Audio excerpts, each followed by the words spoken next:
We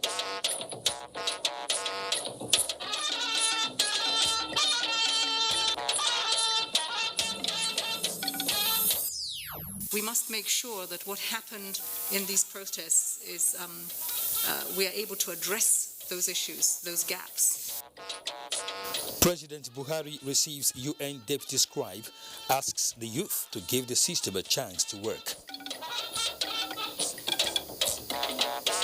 To provide legal and administrative frameworks for the investigation, tracing, seizure and disposal of stolen or illegally acquired assets and proceeds of crime.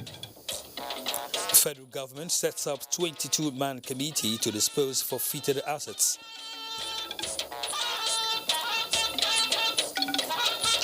Muazu takes over as INEC as interim chairman, while Yakubu awaits Senate confirmation for second tenure.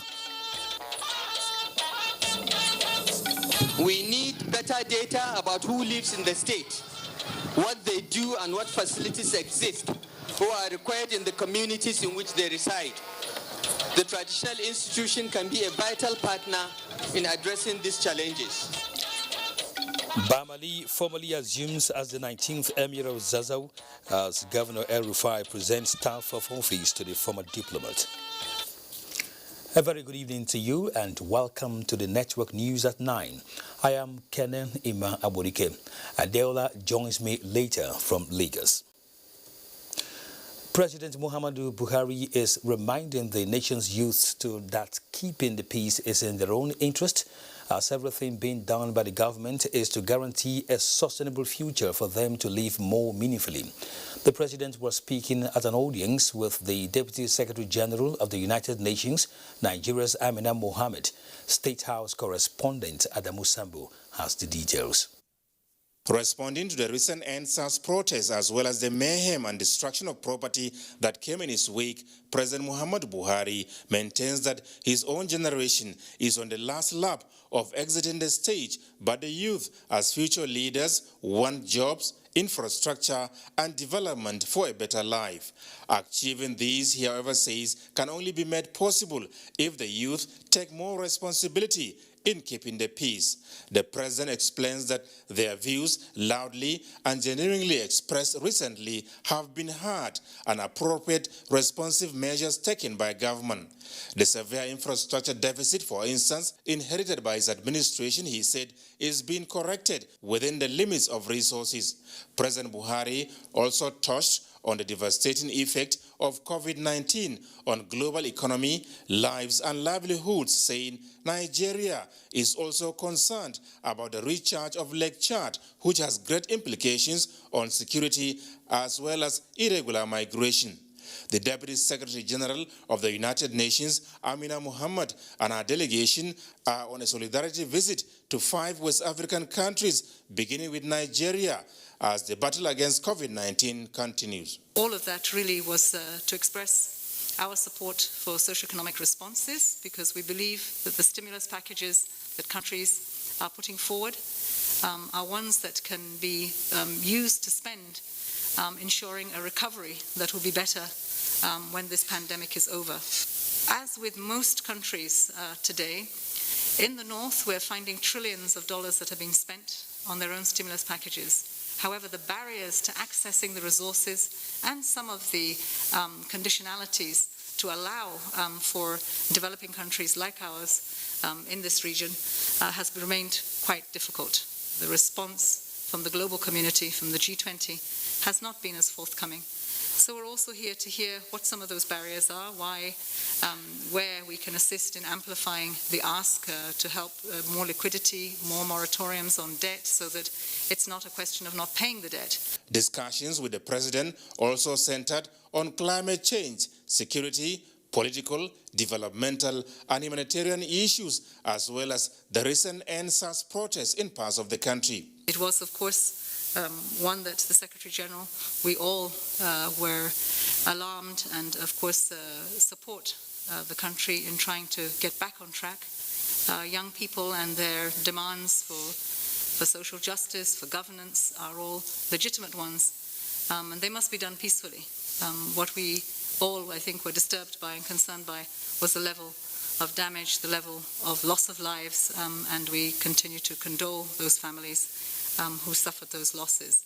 I have to say that, there are many protests around this world that have been exacerbated by COVID, because COVID has left people out of work, it's left people hopeless because of the socioeconomic impacts. And in many of those protests, we have not seen governments turn around and respond as quickly as this government did. So the UN's response to this is that we must make sure that what happened in these protests is we are able to address those issues, those gaps, and to begin the reform. In fact, I would say the transformations that are needed. The UN Deputy Secretary General Amina Mohammed and her team are expected to visit Borno, one of the states badly affected by the Boko Haram insurgency, on a fact-finding mission Tuesday. From the State House, Adamu Sambu, NTA News. Vice President Emir was today joined by Deputy Secretary General of the United Nations, Amina Mohammed, in the launching of Nigeria United Nations Plus Offer for Socio-Economic Recovery 2020 to 2022. The Plus Offer is for immediate and medium-term support in response to the socio-economic challenges posed by the COVID-19 pandemic. Details will come subsequently in this bulletin. Now, the Minister of Youth and Sports Development, Sandra Dara, says what the country needs now is a robust engagement with the youth towards finding a lasting solution to critical issues raised by the youth. This is the position of the minister as he held a one-day interactive session with the youths in Delta State. Tacey Coker reports. The narrative session began with the Minister of Youth and Sports Development, Sunday Dare, reeling out some of the federal government programs targeted at improving the welfare of young people in the country, from economic empowerment to agriculture and political participation.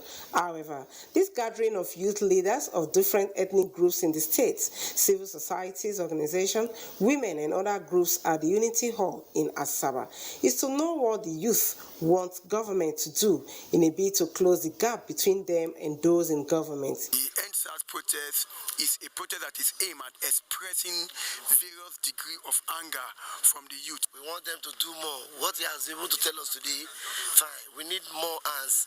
Other ministers should come for a session like this. It's part of the call by the Nigerian youths for good governance and greater inclusions of the most active population of the country. The minister rounded off the meeting with the youth in this manner. We have achieved the kind of conversation, crucial conversation, that we want to see going forward between the youth and also the government. I will make sure that this is communicated to the ministers, to the presidency, and then we can start to work on some of this. Following the NSAS protest, stakeholders have been on the mission to know the challenges confronting youth in order to provide solutions to them. In Asaba, Tessie Coker, NTA News.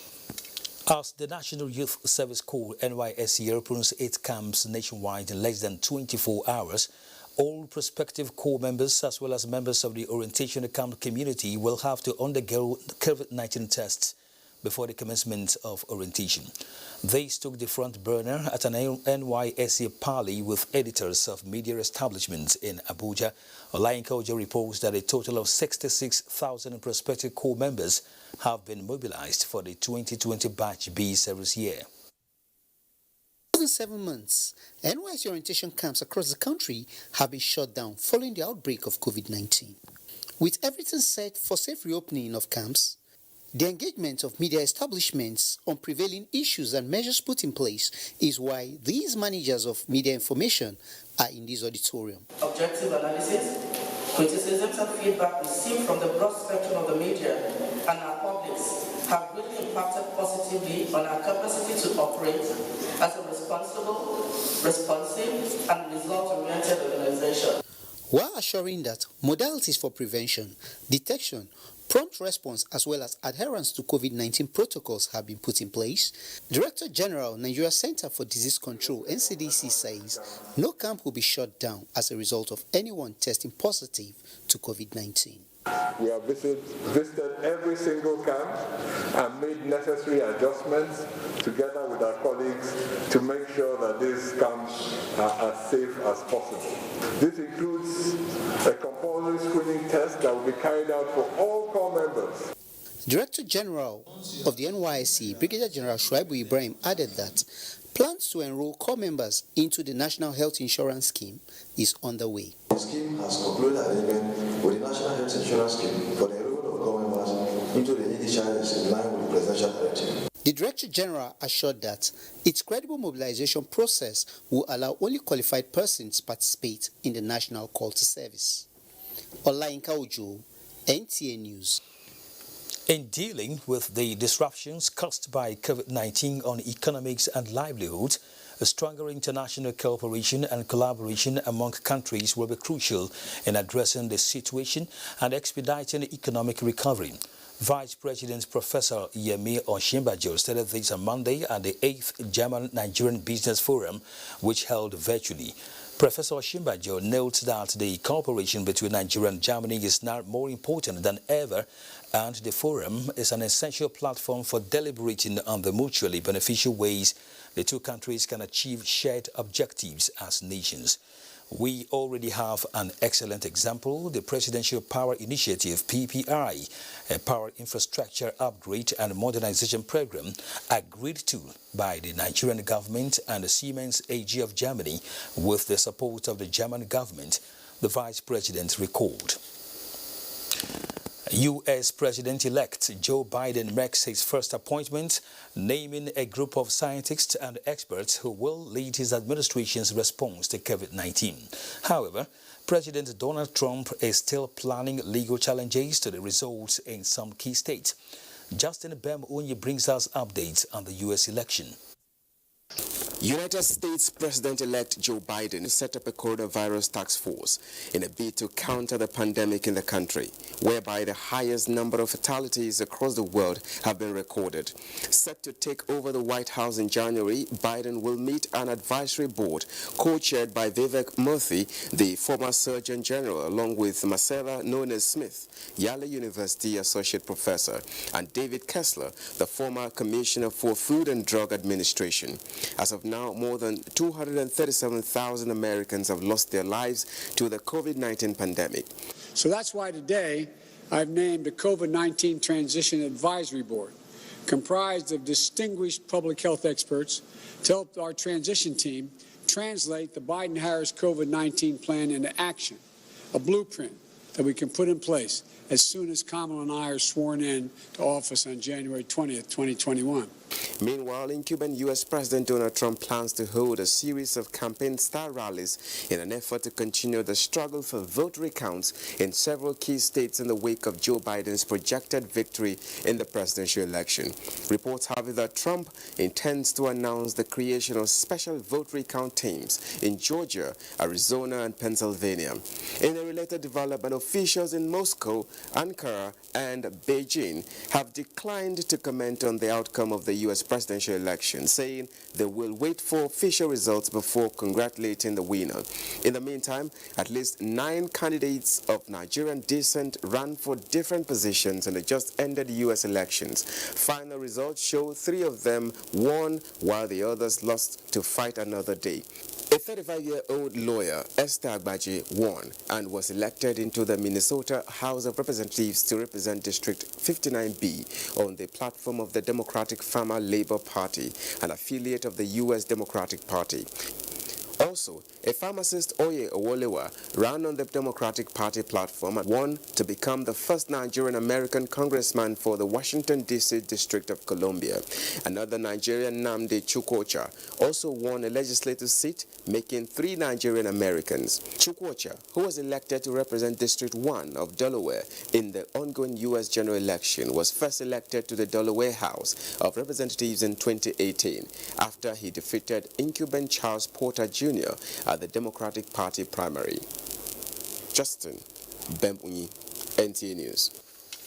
The election of Kamala Harris as the first woman and also first black woman to be elected Vice President of America has demonstrated the value women can bring to governance at all levels. The Minister of Women Affairs, Pauline Tarling, in a congratulatory message, says her emergence is further affirmation that the time has come for women to take their rightful place in all governance processes. She added it is also victory for Nigeria with the emergence of 35-year-old Ms. Esther Abuja as the first Nigerian American in Minnesota legislature, a feat heartwarming and deserving for celebration. INEC Chairman Professor Mahmoud Yakubu has handed to a seventh National Commissioner, Ahmad Muazu, as acting National Chairman, pending Senate's confirmation of his second term in office. Emir tells us more. Syndicate groups everywhere at the INEC conference hall, and the topic was one. Is the INEC chairman handing over or resuming? But obviously no one was in position to give an answer, not even the spokesman of the commission, Festus Okoye. Camera operators putting their equipment in the best of condition. No excuses for audio failure while waiting for the INEC boss. Few minutes later, Mahmoud Yakubu, the chairman of INEC, in his characteristic manner, with a fun-filled look, arrived and put an end to all speculations. It will be inappropriate for me to remain in office beyond today, 9th November 2020, without confirmation by the Senate and swearing to another oath of office as provided by law. Pending the conclusion of the statutory process, the remaining national commissioners have resolved that Air Vice Marshal Ahmed Muazu, retired, will oversee the affairs of the commission. It is therefore my pleasure to hand over to him in the interim. Speculations put to rest. Fresh word from the new man. I want to assure you all that I will handle the affairs, the routine affairs of the commission with all due diligence. Thank you so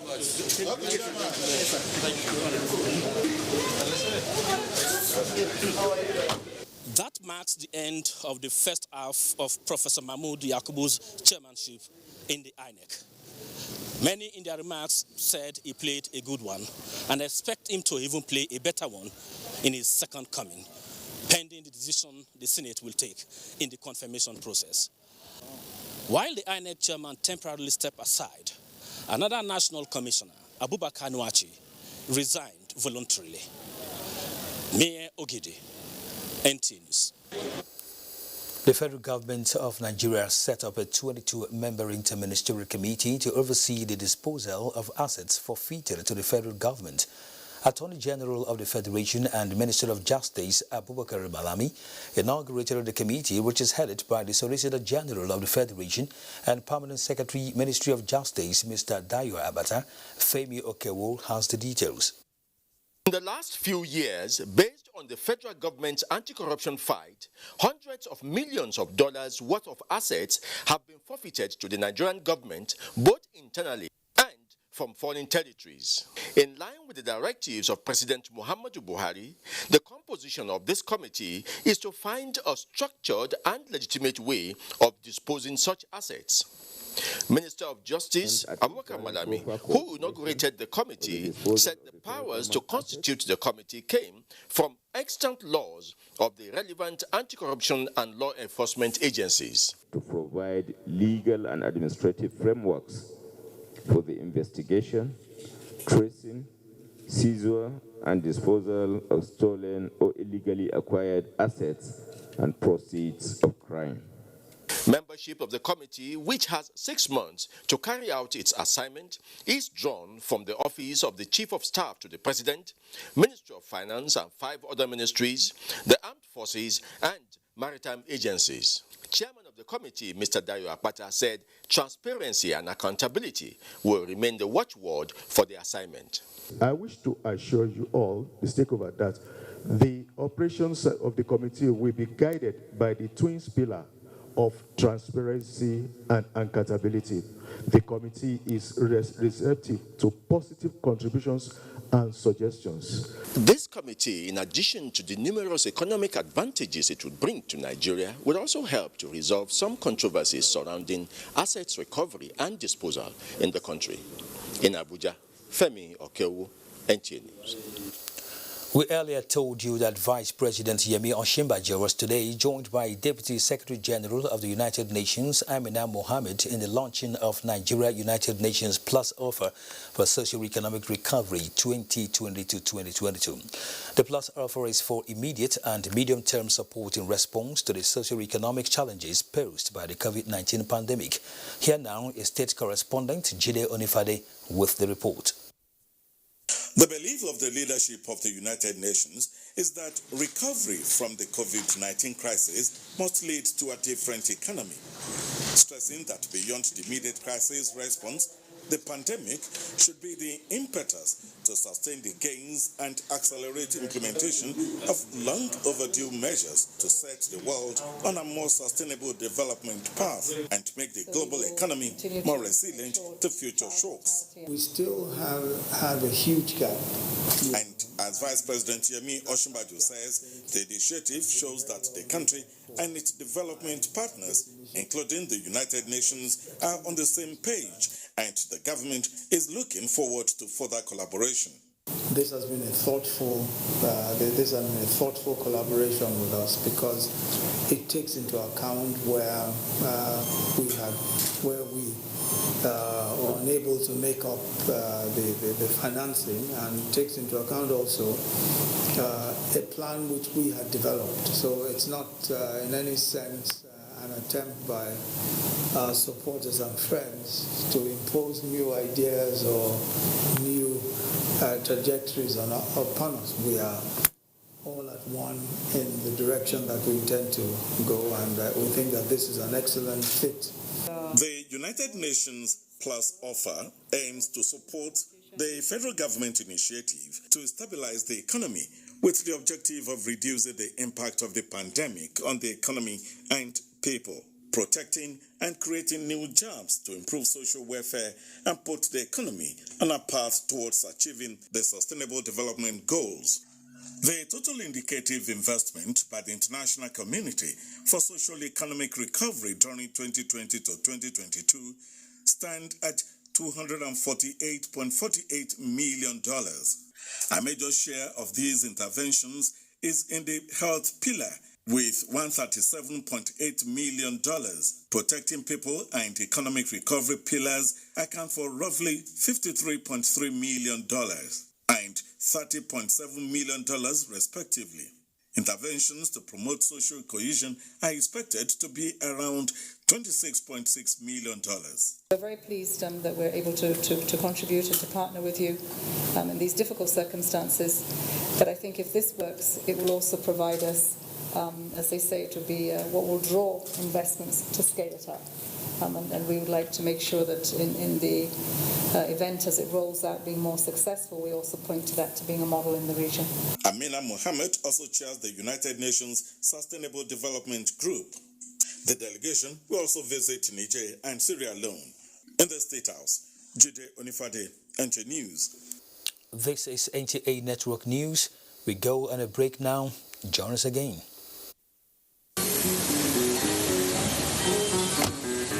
What's wrong with you? You just crashed my car with your bungalow. I said, who scratched who? You scratched me. I did not scratch. What's wrong with this old man with you that scratch? Uncle, please, I beg, give me your phone.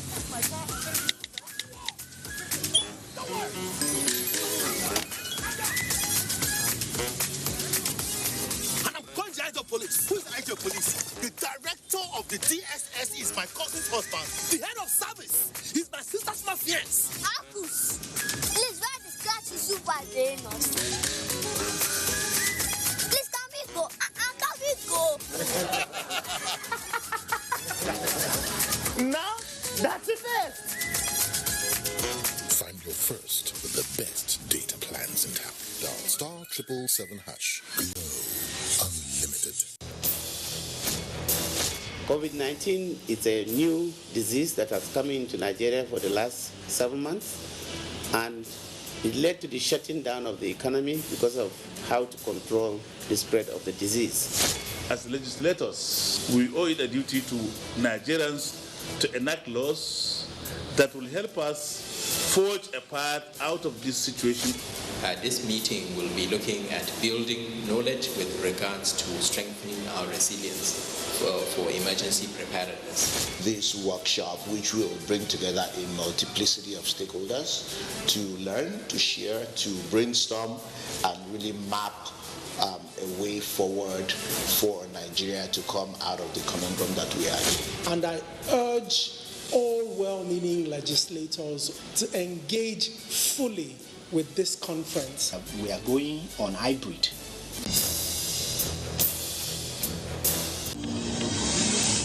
The Executive Secretary and CEO of NAUDA, Prince Paul Ikone, regrets to inform that the inauguration of the National Young Farmers Scheme, NYFS, by President Muhammadu Buhari, earlier scheduled for Monday, the 9th November 2020, has been shifted to the next day, Tuesday, 10th November 2020, at the Federal Executive Council Chamber, Presidential Villa, Abuja at 12 noon. All our invited guests to please note and be seated by 11 a.m. before the arrival of Mr. President.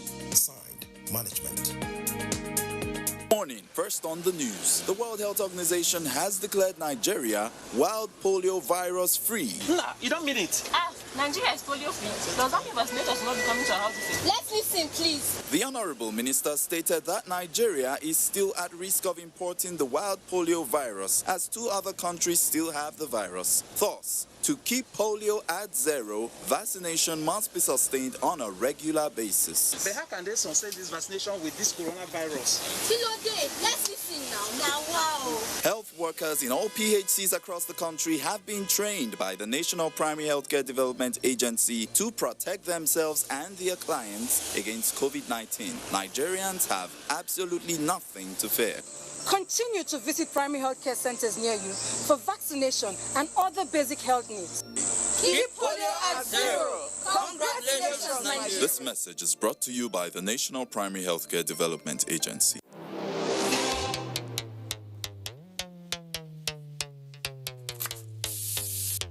Sticky, spicy, sweet.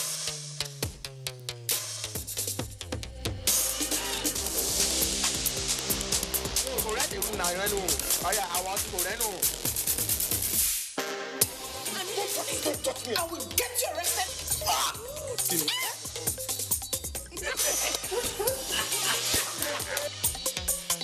Carefully, very meaty.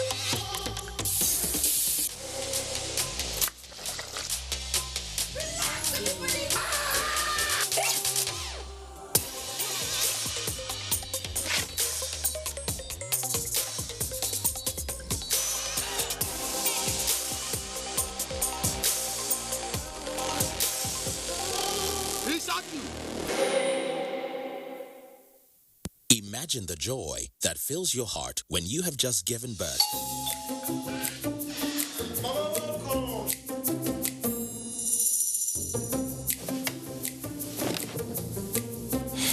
Whatever your size, we got you.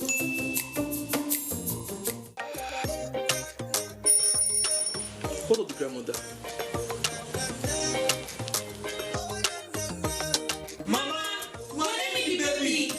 With our Buy Right chat, you can get the best mattress that goes with your body weight. Don't just buy a mattress, buy a Vitafoam mattress.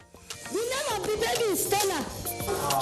Vitafoam, the fine art of living.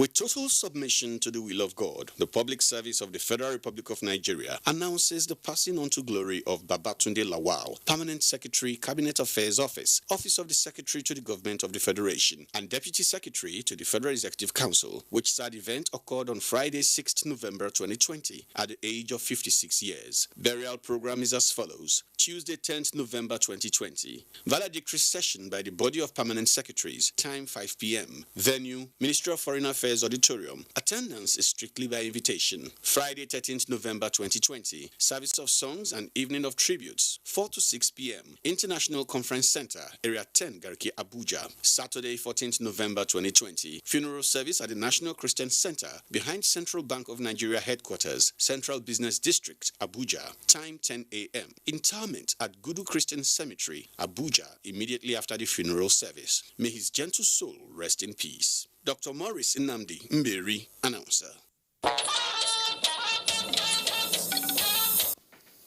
Welcome back. As we tell you that President Muhammadu Buhari has welcomed the arrival of the first effective coronavirus vaccine after a successful human trial phase. The President, in a statement by the Senior Special Assistant on Media and Publicity, Garba Shehu, described the development as a major milestone in medical advance, but cautioned that the world must unite in facilitating the equitable access and distribution of these vaccines to protect people in all countries. President Buhari again says only a people's vaccine with equality and solidarity at its core can protect all of humanity and get all societies safely running again. Now, Rivers State Governor Nyesom Wike has again emphasized that the state will continue to be home to people of Igbo ethnic nationality. The governor gave the assurance during a meeting with Southeast governors, the leadership of Ohaneze Ndibo and the Igbo community in the state at Government House, Port Harcourt. Ogedi Yekwere was there. Nyesom Wike debunked rumors that he chased the Igbos from the state in the wake of the crisis at Oyibo and the NSAS protests. He said Rivers State will continue to foster peace and unity amongst all Nigerians and members of the international community. Rivers State is a place that accommodates everybody, and we've been very peaceful. I will continue to accommodate everybody. The chairman, Southeast Governors Forum and Governor of Ebonyi State, Dave Umahi, warned the Igbos to be wary of the indigenous people of Biafra, IPOB, because the outlawed group is trying to instigate another civil war. We, Ndibo, we do not support criminalities. Do not buy into any criminal that is from our side. There are criminals in every part of this country, including Rivers State. President General of Ohaneze Ndibo, Chief John Wodo, said the meeting has reinforced the existing affinity between Igbos and the people of Niger Delta. Miscegenation, the intertwining ropes of fidelity and affinity that hold us together. We can never be witnesses to a disunity amongst us. Former Governor of Rivers State, Dr. Peter Odley, commended the Igbo leaders for the peace initiative. He noted that every governor desires peace to govern, and Rivers State Governor is not exception. The meeting had in attendance the echelon of governance in the Southeast, Rivers State, and members of the traditional institution. In Port Harcourt, Ogedi Nyekwere, NTA News. Emir of Zazzau, Alhaji Ahmad Nuhu Bamali, has formally assumed the throne as the 19th Fulani Emir of Zazzau. This follows the presentation of staff of office to him by the Kaduna State Governor, Nasiru Ahmad El Rufai. Muhammad Umar Ajigi reports. The beginning of a new era. The 19th Emir of Zazzau stepping onto the podium to receive the staff of office, a symbol of authority as ascends the throne of his forefathers. This is coming a century after the Malawa, the Emir's dynasty, ruled the Emirates. Thereafter came the Coronation, another symbol of authority performed under the supervision of the Waziri. I make a pledge to you today of our intention to continue the good works of our predecessors, most notably the late Emir, shall we praise of blessed memory. President Muhammadu Buhari, in a message delivered by the Minister of Environment Muhammad Mahmoud, asked the Emir to use his wealth of experience as a diplomat, lawyer and peacemaker to unite the people of the Emirate. Will employ the full might of his experience, contact and leadership capacity to sync with the efforts of the present administration in restoring security and communal harmony that are engines of progress and development. Governor Nasru Ahmad El-Rufai explained that, and due regard to these customs, rules and enabling laws, that Almighty Allah chose Your Highness to be our Emir and imposed on me the constitutional duty to appoint you. I therefore call on all those that contested the Emirship to accept the will of Allah and join hands with the 19th Emir of Zazzau for progress and harmony in the Emirate. Edoba, as tradition demands, rounded up the historic event. In Kaduna, I am Muhammad Umarajingi, NTA News. And as the Emir of Zazzau, Alhaji Ahmad Nuhu Bamali, receives a staff of office signaling the beginning of his reign, Abdullahi Mohammed in this report chronicles the journey of his life. 6 years after independence, the family of the then Magajingarin Zazzau, Nuhu Bamali, welcomed the male child and named him Ahmad Nuhu Bamali. LEA Madarkachi, one of the primary schools attended by the new Emir of Zazzau, Ambassador Ahmad Nuhu Bamali.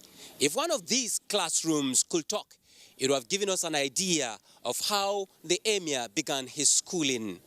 The classrooms of one of the primary schools he attended didn't echo the outstanding academic and leadership qualities exhibited by the young Ahmad Nuhu Bamali, but some of his classmates at Government College Kaduna did. He was smaller than all of us, and we went for speech and prize giving day, and there and then his name was mentioned as deputy head boy, and he was like, you know, we had to calm him down, and and his ambition from childhood was to become the Emir of Zazzau, and God in his infinite mercy has made him the Emir of Zazzau. Buttressing their submissions are those who went to the Ahmadu Bello University Zaria with him to study law. The Emir has been a calm person, a coordinated person, and a bridge builder. He's a very humble person. You can't take that away from him. In fact, you notice some shyness, but then he will always be straight with you. Most interesting is that the Emir of Zazzau has been a father to his siblings as well as the extended family members. We grew up to see him as a father-like. So he has a lot to offer. I think we should give him a chance to prove himself. These testimonies are just the tip of the iceberg in the many parts of the Emir, with his early statement following his turbaning, exposing one of his most cherished qualities. But after the contest, then we'll have to close ranks, come together, and then serve the people. So I believe the level of cooperation I received from the kingmakers, other council members, and also the district heads and also the people of Zaria is unprecedented. Now the Emir has received the staff of office, marking the beginning of his reign and a new dawn in Zazzau Emirate. In Kaduna, Abdullahi Muhammad, NTA News. Now, President Muhammadu Buhari rejoices with accomplished broadcaster, businessman and philanthropist Otumba Deji Oshibogu as he turns 65. The president salutes the man who built a career at the Nigerian Television Authority, NTA, before becoming a founding member of the Ogun State Television Service, which he helped nurture to stardom. The president shares the joy of the day with the Oshibogu family, the media, particularly the broadcast industry, wishing the Otumba Obaloja of Ijebuland longer life with more accomplishments. Let's now join Adeola Komiakere in Lagos for more reports.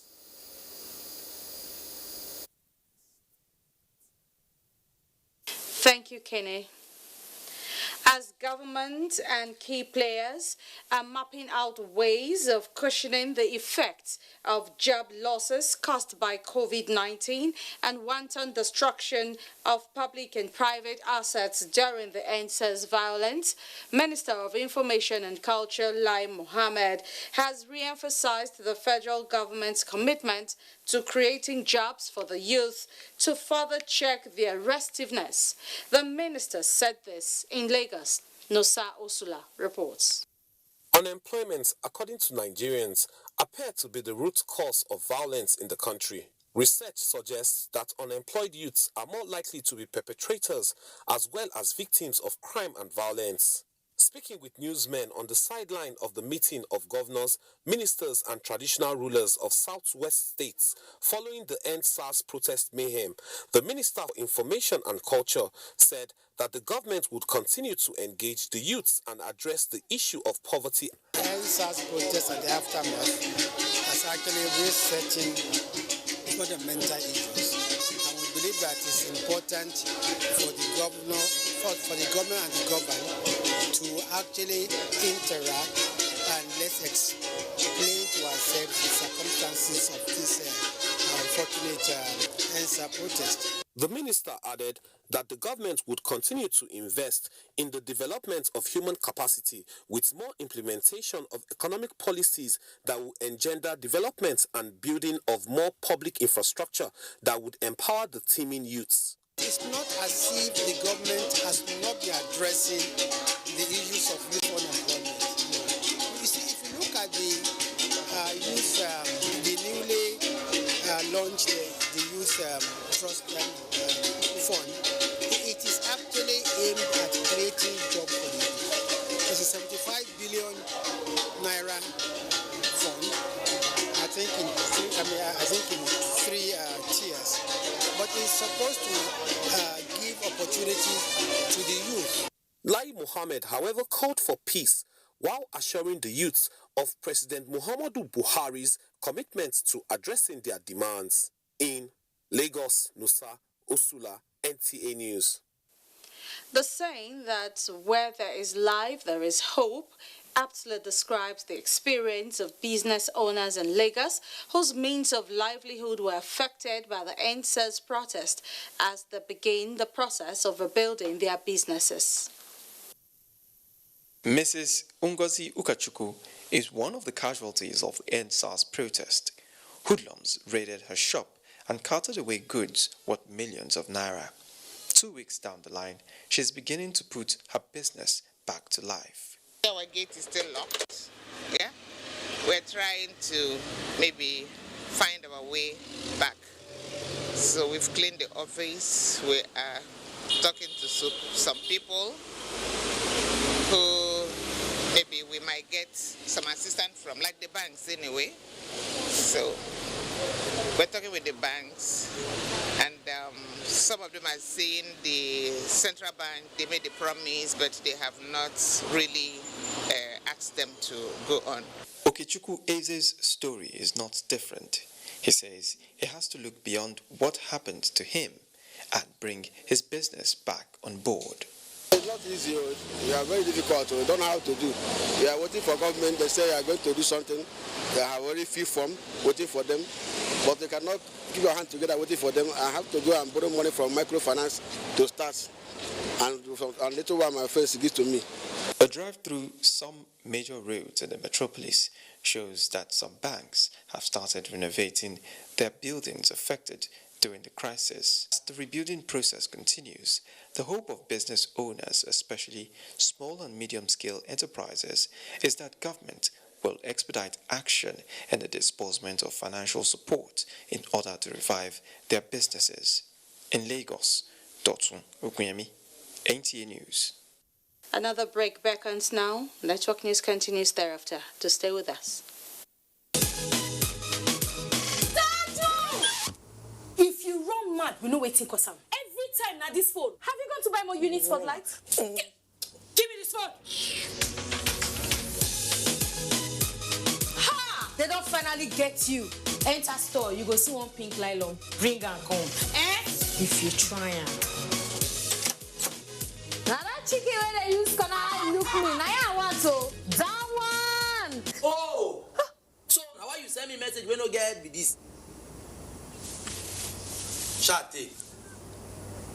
Make yourself begin to enjoy credit and data. Berekete. Introducing Berekete. Activate a new glow sale and get 600 Naira free credit plus 700% bonus on every recharge and up to 100% bonus on data plans. Find your first with Berekete. Glow Unlimited.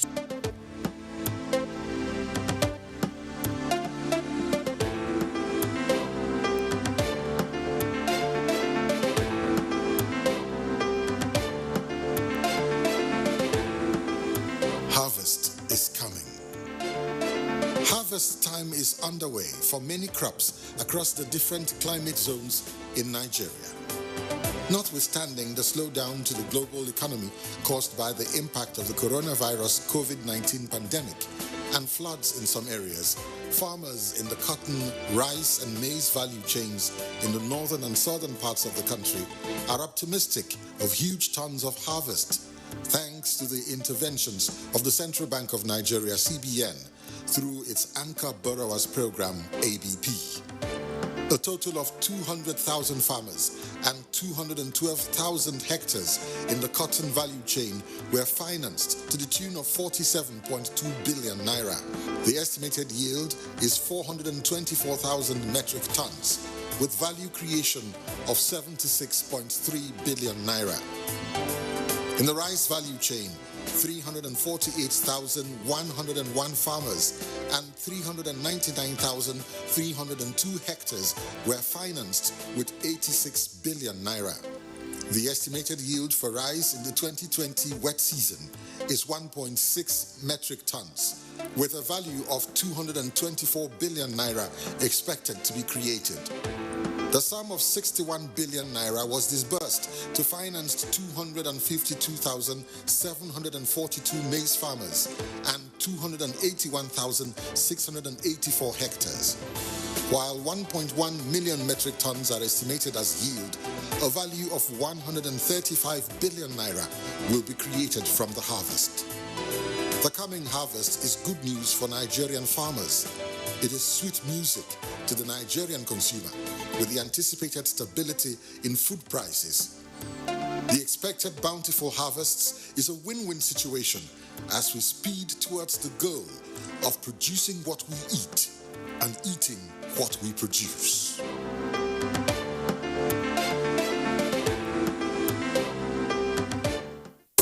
Tough on stains with longer-lasting freshness. New Omo Extra Fresh with longer-lasting freshness. Tough on stains with longer-lasting freshness. New Omo Extra Fresh with longer-lasting freshness. Tough on stains with longer-lasting freshness. New Omo Extra Fresh with longer-lasting freshness. Before, malaria dey knock me basbos. And then one day, I go pharmacy. Have you tried Malact? Malact is the effective malaria medicine from May and Baker, makers of quality medicines for over 75 years.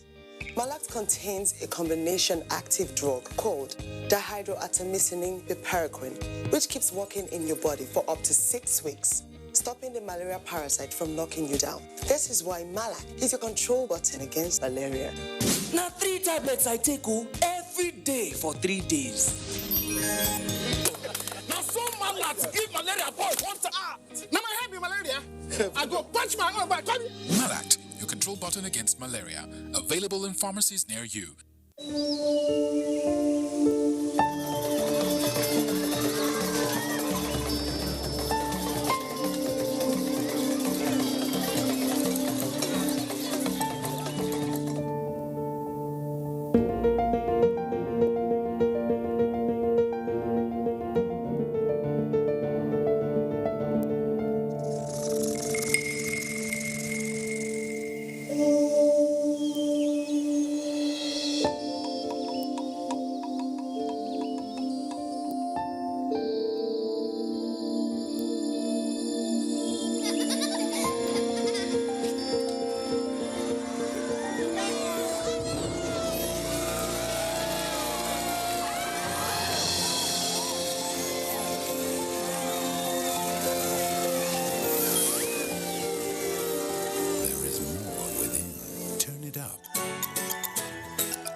Thank you for staying with us.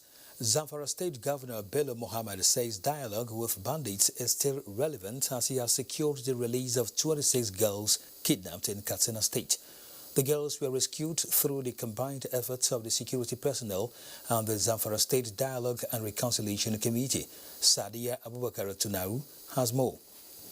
6 girls whose age ranges between 8 and 12 were those kidnapped by bandits in Fatskari local government area of Katsina State and brought into Zamfara bush. They were eventually discovered by Zamfara State government and got released through dialogue with the bandits. Zamfara State Commissioner for Security and Home Affairs Abubakar Muhammad Dauran formally presented the released minors to Governor Bello Mohammed at Government House Gusau for further action. The governor said the feat is a further demonstration of the relevance of the state government dialogue with the bandits and its efficacy to achieving lasting peace in the state, stressing that all the girls were rescued without payment of ransom. He maintained that the stick and carrot approach to addressing the prevailing security challenges in the state will be sustained and is strengthened for better results. The rescued girls have been medically checked and provided with new clothes preparatory to their handing over to Katsina State government. This brings the total number of the kidnapped persons released by bandits within the past 1 week in Zamfara State to more than 40. In Gusau,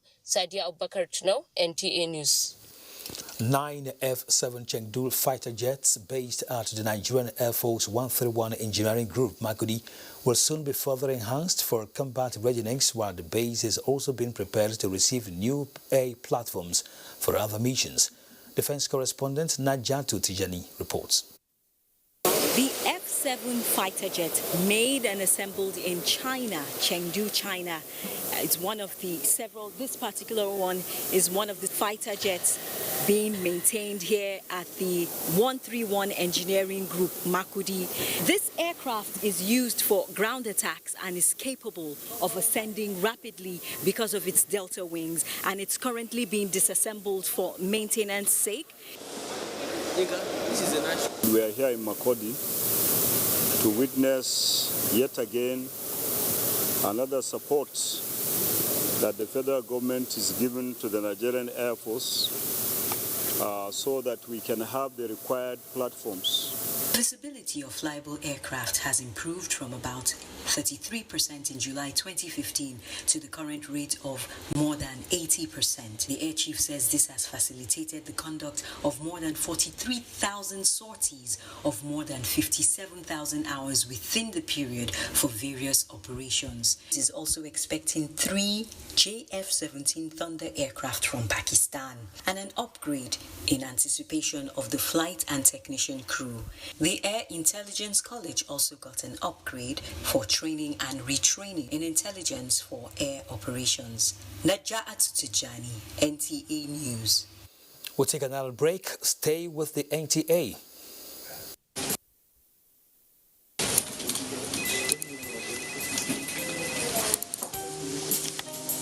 There are no small beginnings, only stepping stones to bigger things. That's our philosophy at Premium Pension. And so, no matter the size of your money, our team of expert fund managers invested wisely and actively to make sure your money is always working as hard as you do. After all, the things we're building today can help shape your future in the long run. And with the right partner by your side, the one thing you're sure to do is soar. Premium Pension. Active today, premium tomorrow.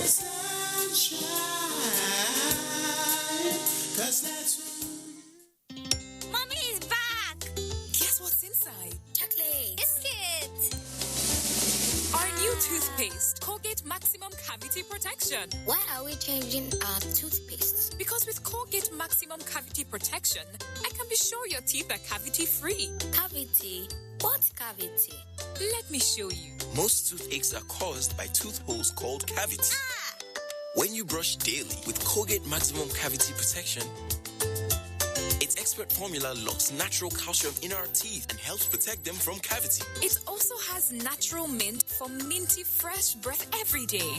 Mom, can I eat chocolates now? As long as you brush with Colgate Maximum Cavity Protection. Colgate is the world's most chosen toothpaste. Colgate locks calcium in. Keeps cavities out! Recommended by the Nigerian Dental Association. Better days are coming.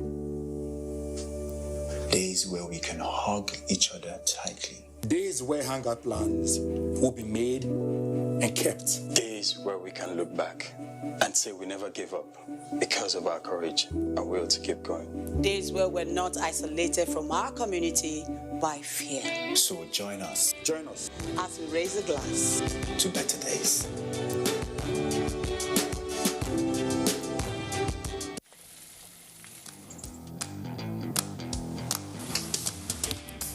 Guess what? What? I scored a hat trick today. Cool. Wow. And how did you celebrate? Just do your hands like this. And hold your nose like this. Body odor is caused by germs. That's why you need the new improved Dettol Cool Soap, which protects against 99.9% odor-causing germs with an extra burst of menthol freshness. Dettol, be 100% sure.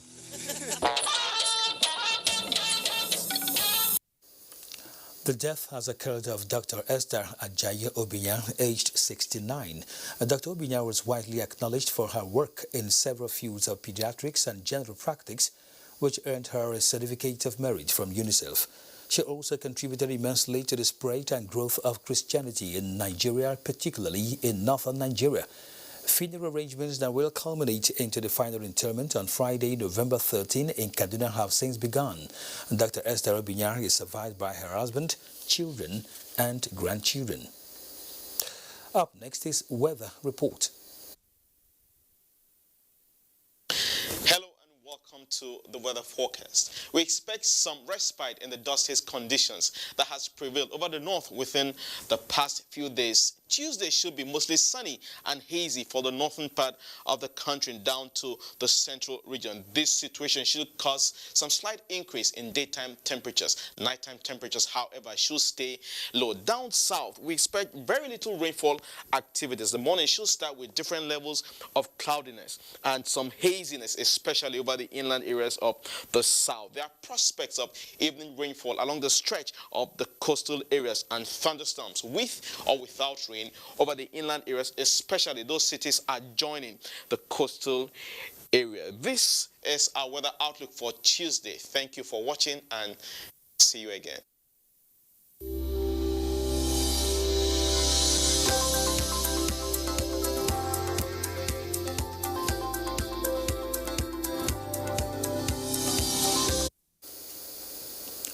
Thank you tonight for your time on the NTA Network News. My name is Kenan Ima Aburikim.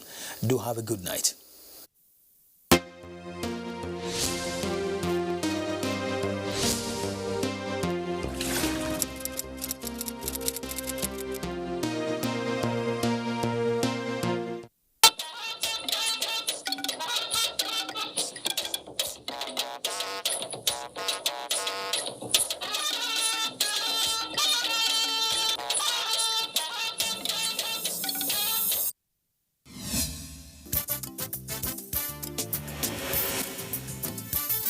There's the start and